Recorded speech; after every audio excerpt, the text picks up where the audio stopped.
Hello, everyone. This is Tiffany, owner and author of Out of the Ashes. I'm sorry it's been a while since I've been on. I haven't been feeling the best. My heart has been giving me a few troubles, but that's okay. We are back on track. I hope that you all enjoy today's reading. We will be reading Chapter 4, Part 2.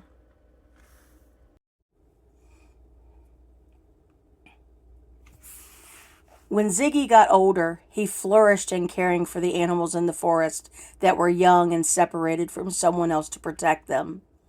He was a natural caregiver despite never having someone to look to for his care. He always took the best care and loved after those who needed it the most. If they were injured, he would make bandages and care for their wounds until they were better and could make it on their own again. For a dragon who has never felt the warmth of a mother's love, he sure did know how to love others well. However, he never knew what it felt like to be loved. So how did he know how to be the example of something that he never had? Everywhere he went, he attracted those who needed to be held, cared for, and loved. Without any hesitation, Ziggy gave the best hugs, the warmest smiles, and the most heartfelt well wishes that could ever be given. Ziggy was almost 15 years old this month, and he planned to do something that he had never done before. He wanted to do something for himself, for his birthday. He decided he wanted to build a house in the cave that he came across when he flew into the area. There were a lot of animals that could use his help here, and he felt that it was time for him to stay somewhere permanently and make a home for himself.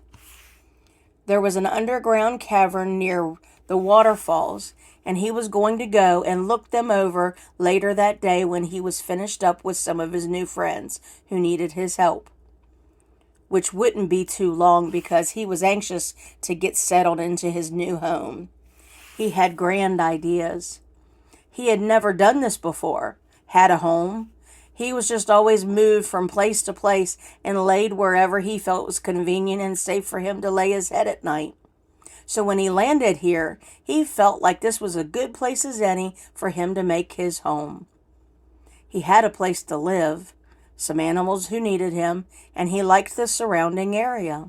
It was peaceful.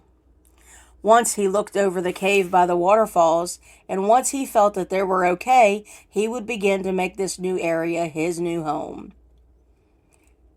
There were steep mountain cliff ranges in the area, and that made it hard for people to get there on foot.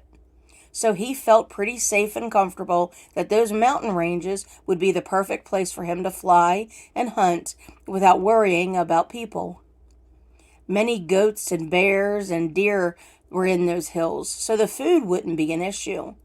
The waterfalls would be a perfect place for him to hide at night behind the curtain of water falling at the mouth of the cave. He didn't see any other large flying predators around that he needed to worry about, so all in all, he thought that this was a perfect place that he could call his home. All afternoon, as he was helping other animals, all he could think about was flying over to the cave and seeing what the inside like. The outside, when he flew over several times, it looked pleasant. It was peaceful. The day was a little dark and cloudy, so he was a little anxious to see what it looked like in the sunlight. The river above was rather wide, and it cascaded down the mountain rocks vigorously.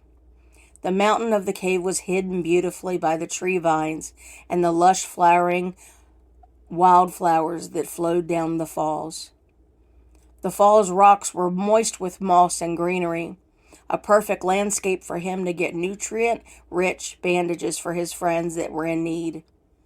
The moss is a perfect aid in helping fur and skin heal from burns from a fire or needing moisture to stay warm. Something a young dragon learns all too quickly that you need to heal from, being burned. He hoped the inside caves ran deep into the mountain, giving him plenty of coverage from people and other animals who might venture their way into the cave. He could hide further and deeper in the cave where his eyes would adapt and see the darkness without any light. Many other animals could not see once they got so far into the dark, but a dragon's eyes could see anything without any light at all. A trait that would later unveil itself more to him when Ziggy got a lot older. But he only knew what today's adventures could bestow on him, and before Ziggy knew it, there were no friends that needed any more help, and he was able to finally be free and go look at his cave. The afternoon clouds looked full and ready to break open at any minute. The winds had picked up slightly, creating a cool summer breeze in the afternoon air. The stalks of corn growing in the fields near the farmer's family home were curled, pointing straight into the sky, begging the Lord for more rain. Ziggy flew high into the clouds' coverage to keep clear of being seen by anyone. He was not aware that people were living this far out in the country away from town. As Ziggy flew over their home, he could see smoke coming out of the smokestack and small children that were playing in the grass in a tent made of a thin sheet of linens. It was a pleasant picture that made Ziggy long to know more about them, but today was not that day. Today was all about his new home that he was building in the new cave. As he approached the waterfalls, several white-tailed deer were eating lush green grass near the bottom of the falls. They sensed Ziggy coming near, and they jumped up and ran to cover for the moment that he came into the sunlight. Ziggy landed on the green grass right beside them and bowed his head to show them that he meant them no harm. The mother deer bowed her head in response, then nestled her young to make their way out of the area. She was no longer frightened of Ziggy, but she did not want to tempt their fate if she was wrong. Ziggy stayed with his head down until she was away and she could feel safe again. He was used to other animals and their fear. It did not bother him any longer. He taught himself that it was just better to be a gentleman about the matter. Only time could give him the relationship with the animals that he longed for.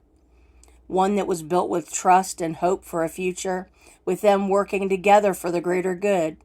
But until then, he just had to be patient and wait until that day would arrive. He looked around the falls, and it was just as he had remembered. The thick cover of trees around the river above and the surrounding the pool of water below him was perfect. The shadows that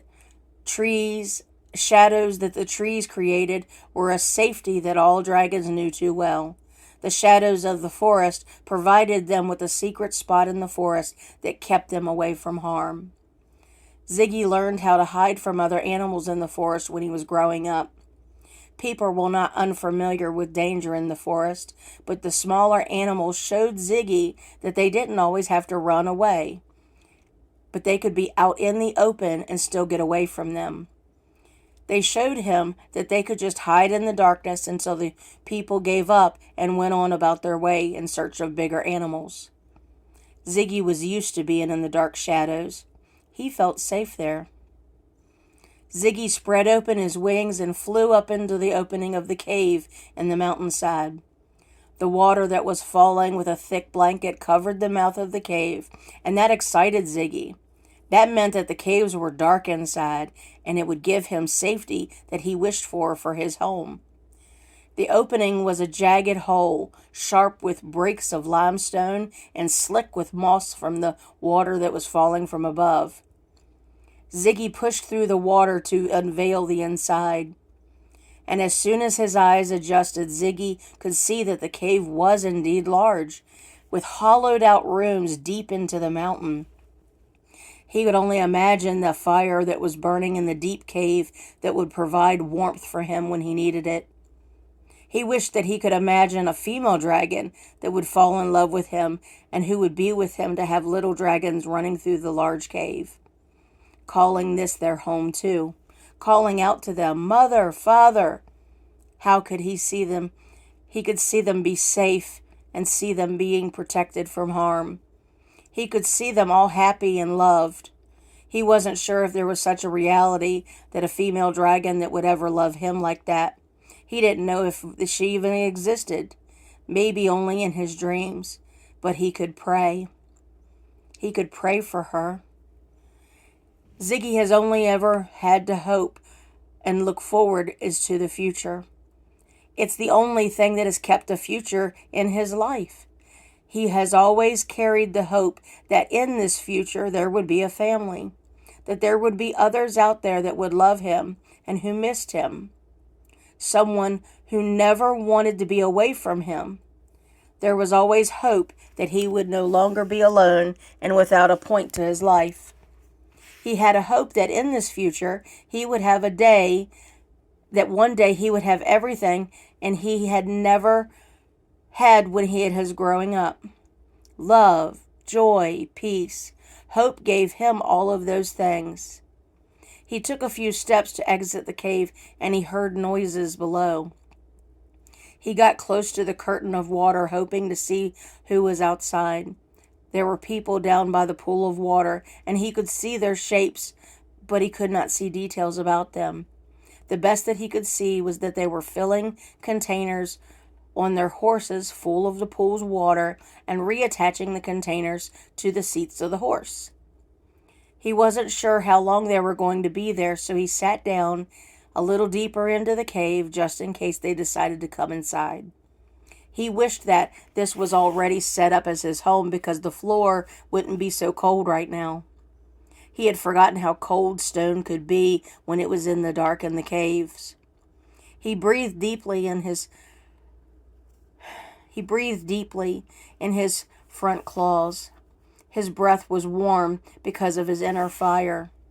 It could warm his claws long enough to wait for the humans below to leave. And he sat patiently waiting for time to pass by so that he could be on his way. He listened closely to them below as they played by the pool and talked about their plans. Ziggy was always fascinated by humans and their ability to have hope for a better tomorrow for their family. Every time he had witnessed the humans in their lives, they were always plotting and planning on how they were going to get things done. That amused him. He watched as the children begged to play in the water as their parents hurried them to get their toys together so they could be on their way home. He assumed that these were the humans that belonged to the house that he flew over when he was on his way to the cave. The mother called out their son's name over and over as if he were lost. The men started shouting as well. A small shadow appeared at the mouth of the cave up at the waterfall falling from above. The figure put his arms up over his head and as if he was trying to cover his eyes from the sun to see inside the cave past the water. Ziggy panicked, worried that this child would walk through the water and come inside to explore on his own. Ziggy went deeper into the cave just in case. Good thing too, because Ziggy because the next thing he knew, the boy pushed through the curtain of water and appeared to him in the cave. The water washed over him from head to toe, soaking his whole body. His hair was a little long, and it came down into his eyes with the water. The young boy threw up his hands to brush out his hair and the water away from his eyes. He shook his head like a dog ridding itself of all of its bath water. His eyes were adjusting to the darkness, and so he could sit still for a moment. Ziggy was already acclimated to the dark, so he slowly moved in behind a big pile of rocks out of the boy's point of view. He may have been deep in the cave, and the darkness was his safety, but Ziggy worried it wouldn't be enough and that he'd be seen.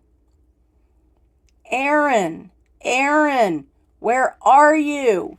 His mother called out his name. We could hear the panic in her voice from the cave.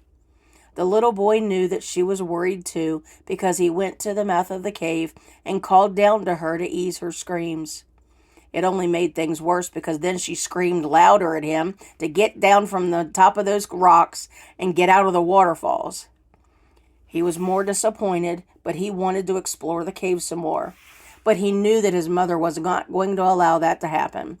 So he would just have to explore another day when he could come back and be here on his own and find out what was hidden in the cave for his treasures.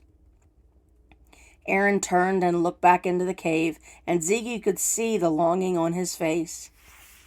Aaron's mother screamed his name several more times before he finally broke the temptation to stay and ran out of the mouth of the cave. "I'm coming, Mom!" he cried out and climbed down the rocks. Ziggy sat down and took a big, deep breath. Phew, that was close. Too close for his comfort. He had always stayed clear of being seen by humans, so that was pretty close for Ziggy. Too close for comfort. There were only feet from each other, and Ziggy could have been discovered easily if the boy had been left to look around. His mother was pretty upset with him for climbing up there, so it didn't seem that he would be back anytime soon to bother Ziggy. However, Ziggy was a little unsettled about living there now because of Aaron's curiosity. He wasn't sure that he was safe anymore there. He decided not to panic too much, but to be cautious and aware of his surroundings until he knew that the cave was safe from any more people. Aaron went home with his family like he was supposed to, but he couldn't help but wonder what was inside that cave. He planned on going back there the first chance he could get. Most days were full of helping out with the chores that he had to do on the farm, but on Saturday he was free to do whatever he wanted. Normally, he would ride his bike and meet his friends in town at the ice cream shop or at the old feed stand that was closed. But for now, he would gather with friends and they would decide what they were going to do all day. Most days in the summer, all they ever wanted to do was play in the river. In the hot summer's heat, that's all anyone wanted to do. Stay hydrated and keep cool. But now all Aaron could ever think about was that cave. He lay in his bed remembering. Aaron's mind always had a way of taking a tiny moment of detail and turning it into an elaborate event. He always had a strong-willed spirit about him, and his mother says that he gets into a bit much of trouble at times. He would see a line of ants marching their way through the kitchen floor. Then Aaron had created some magnificent tale of their adventures getting around the hand towel he had placed in their way. It was all his Uncle Richard's doing. He was off traveling to be an archaeologist, and he would bring back some strange, weird gifts and books that elaborated Aaron's imagination. There was always some crazy tale that accompanied the gift about lost treasures or missing people that had to be saved. It fueled Aaron's imagination for the adventures life had to offer him. But unfortunately for Aaron's mother, his curiosity had some portion to play along with prolonging the events. When most kids would see danger and run in the opposite direction, Aaron would run in the line of fire because there was always something or someone that needed his help. He tossed and he turned trying to go to sleep, but he couldn't stop thinking about what could be in that cave. He started to think about what the cave felt like when he went inside. Something was in there with him. He knew it. He was not alone. Inside the darkness of the cave, it was cooler than the outside, only just a few feet away. He could smell the dank air that came up from the depths of the cave. It smelled a lot like boiled eggs. The rocks were different colors, shapes, and sizes. Mineral formations were coming down from the ceiling of the cave and up from the floor. It was very dark in there, darker than he thought it would be. When he was gathering things for Saturday to come back and explore on his own, he would have to remember that he needed to take a stick with rags on it with gas so that he could light it for fire so that he could see better. He was also going to have to remember to dress in clothes and shoes that were better for cave exploring. Shorts and a dress shirt like he wore the other day would never work. He knew that he was going to have to get dirty there. He fell asleep making plans for his new adventures on Saturday. His dreams took him into more wild fantasies, but his mind wasn't prepared for who he would meet in a few days. Aaron was just like Richard when he was younger, always on a plot to help take over the world or to save a damsel in distress. Richard saw himself in Aaron. Although he could see the likeness in Aaron, Richard also knew deep in his gut that Aaron's life was going to lead to be something more fantastic than his. There was a sparkle in Aaron's eyes that glowed when he told his uncle about what he envisioned his future would be. He was always the hero in the tale, and there was always a race of people that needed to be saved from an evil monster that Aaron could see and no one else could. All Richard hoped to ever do was to encourage his greatness, something Richard often wished that he had for himself when he was growing up. He felt like there was so much the world had to offer, someone willing to go and get it. It was later in Richard's life when he realized that he could achieve greatness. He didn't want Aaron and his sister to wait that long, so he inspired them the best that he could when he was around them, when he was home.